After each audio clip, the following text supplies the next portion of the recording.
If somebody asked me to describe the current state of Warner Warner Discovery and their streaming service HBO Max, I'd say it's something akin to a clown car driving through a dumpster fire. So much has happened so quickly, and I knew during my last video there was no way I could fit it all in. The decline of Warner Bros. Didn't happen overnight, but I'm not gonna go through all the gritty details of how Bugs Bunny died, because we could really go back decades if we wanted. Back in 2000, AOL bought out Time Warner for $162 billion. Now eventually AOL just kinda died and got sold off. Time Warner found itself in the middle of a controversial acquisition from AT&T, getting bought out for $85 billion in 2018. And then AT&T split off Time Warner for only $43 billion just 4 years later, which is terrible. WB really went from one of the biggest names on the planet to a company worth significantly less than Kroger. A lot of this is because there's too much lead in the water. Maybe it's cocaine. AT&T acquired Time Warner for a lot of money and for really stupid reasons. It wasn't some grand 200 IQ play, it was just petty ego and a fundamental misunderstanding of what the corporation was capable of. The executives were nervous or excited seeing Comcast acquire NBC Universal, and they wanted to be cool too, to get into the Hollywood game rather than the lame-ass telecommunications business. But for some reason, they thought that they could leverage the mobile data they were collecting from customers on the AT&T network and somehow translate that to higher television ad rates. AT&T had no business in entertainment. To be honest, they don't really have business being in telecommunications either, but this acquisition was the main reason WB is in the position it is today. Just for some perspective, AT&T's CEO at the time suggested cutting down Game of Thrones episodes to 20 minutes apiece to better suit the mobile market. This is how low the bar is. Anyway, AT&T got really caught up in its hopes for a massively successful streaming service, something to compete with that Disney Plus. And during the pandemic, the company viewed the situation as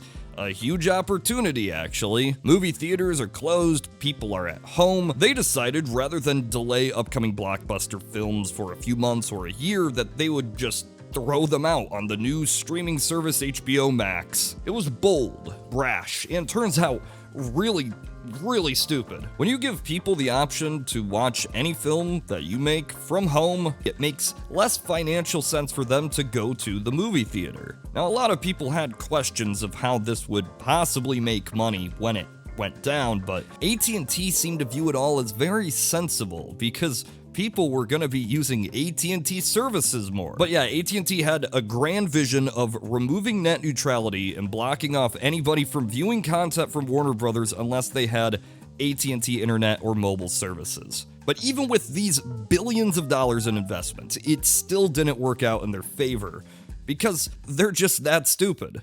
Most Warner Brothers movies proceeded to just lose hundreds of millions of dollars since nobody was paying to see them. Now, I would never complain about movies going straight to streaming day one. I prefer it, but AT&T's plan was not birthed from this charitable pro-consumer mindset. It was just an attempt to boost HBO Max's subscription numbers as quickly as possible and try and take advantage of net neutrality laws that were, well, didn't pan out. And you know what? If somehow they got to 300, 400 million subscribers and everybody everywhere was flocking to see Wonder Woman 1984, if net neutrality was removed and they could just force people to get AT&T to watch this, then maybe it might have worked out, but it didn't. After this brilliant plan failed, AT&T decided to spin off Warner Bros. Because, surprise, surprise, it was losing a lot of money because of AT&T, but whatever. It wasn't just because of this particular scheme, it was also because AT&T is just kind of incompetent. They had a lot of debt and wanted to plop some of that on somebody else. So spinning off Warner Media,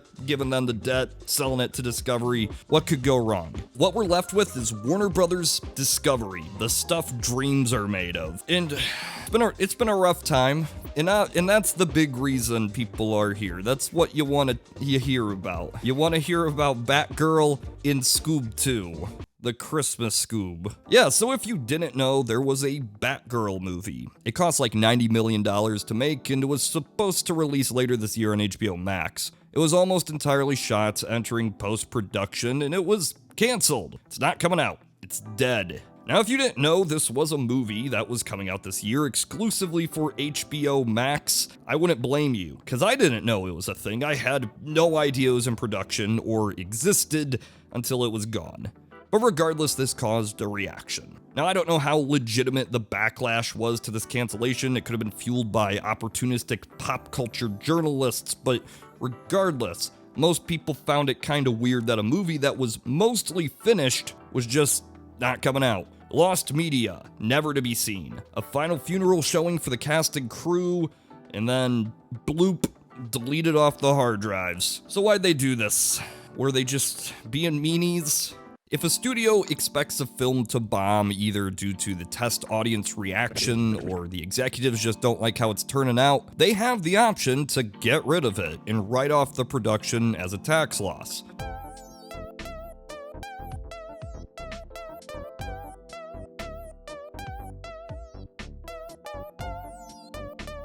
The blame here, in my opinion, should go on the old regime that greenlit this in the first place. Obviously, it wasn't going to be profitable. There's no way a $90 million Batgirl HBO Max exclusive film was going to bring in $90 million from tens of millions of new subscribers to the service. It just wasn't going to happen. I mean, if people already like DC, they're probably subscribed to HBO Max. It's not like you're finding a whole new audience from this. Now, some have said, why don't they just release it in cinema and hope for the best from the box office? Well, one, they would have to spend like another $90 million on marketing, and this film doesn't seem to mesh with the future plans of DC. There just seems to be a lot of reasons this particular movie was canceled. In terms of Scoob 2, reportedly it's almost finished, and wouldn't cost too much to get it done. And while it's still being wrote off for tax purposes, it's possible the movie could be brought back in the future if WB wanted to pay back those deductions to the federal government. I don't think they will, but some people do. Other than that, we have the much publicized removal of HBO original movies, shows, Sesame Street episodes, and Cartoon Network stuff. This to me was a bit more bizarre than Batgirl, because for one, they already own it. It's content that's been paid for, it's done, it exists, it's out, and at first glance it seems entirely counterproductive to remove content from your streaming service that you made for your streaming service. But there's a reason for this, and again, it's money. Warner Discovery's lack of money. Residual payments. For each of these shows, the cast and crew gets paid just because it's on the streaming service. Reports state that for all this content to remain on HBO Max, it would cost about $100 million a year in payouts, and the shows in question weren't being viewed frequently enough to justify that cost. Because, of course they weren't. $100 million a year? Doesn't that seem a bit excessive? My guess is that the old executives, in their quest to make HBO Max take off, paid exorbitant residual rates to a few creators making original content to try and get the service to blow up as quickly as possible. Future projects like the anticipated Batman the Animated Series revival seem to be getting shopped around to other streaming services, which is very embarrassing. Warner Discovery is at the point where it has to sell out to other companies to stay afloat. Now, other incidents have occurred, like layoffs and CNN Plus, the CNN streaming service that was canceled within a month of its initial launch. Now, they also removed original movies and probably did other stuff that I forgot. But the best part about all this seems to be why they did it. All these actions, the layoffs, the cancellations, the removal of content, it was in service of a plan to save $3 billion, to cut costs. But by announcing all of these changes, it lost so much faith in the company that the market value dropped by $20 billion. Now sure, this isn't a one-to-one comparison market value in real, actual money, but still, you could make an argument that they lost $20 billion in an attempt to save $3. Going forward, it's gonna be rough. Reportedly, Aquaman 2 and Shazam 2 were delayed because, amongst other reasons, WB doesn't have enough money to market the films this year. And yeah, that's not great. The entire fate of the corporation seems to be resting on the shoulders of one Dwayne the Rock the Tooth Fairy Jumanji Johnson. Look, it's not gonna get better.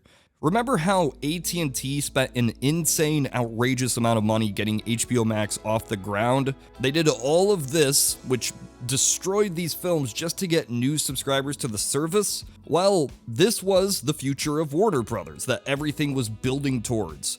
And the new management, which conveniently didn't come from the old Warner Brothers, but rather Discovery, has decided, HBO Max has had its time in the sun. Now it's gotta be put down.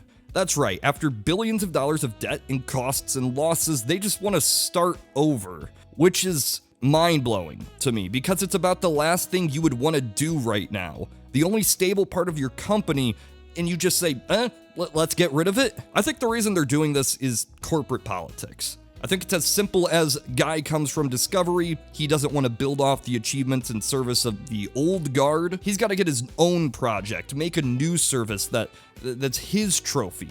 One that combines HBO Max and Discovery Plus into a new, more expensive platform. Now, one might question, why not take the garbage on Discovery Plus that nobody is actually watching anyway and just shove it on HBO Max? Well, that would just make too much sense. HBO Max has all these subscribers. Discovery Plus has this many.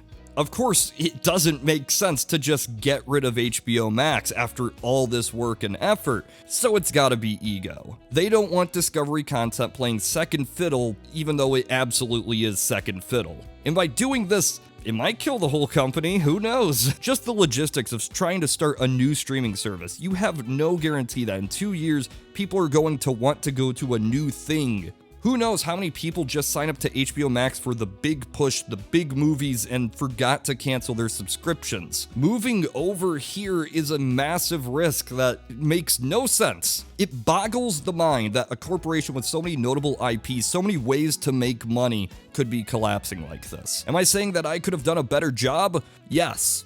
Yes, I am. And I think you could too. Any random person off the street would probably manage to keep this trash heap afloat a bit longer than these executives who are paid millions of dollars. So here's to you, stupid ass decisions. I'll see you in 2 years when you merge with Chipotle.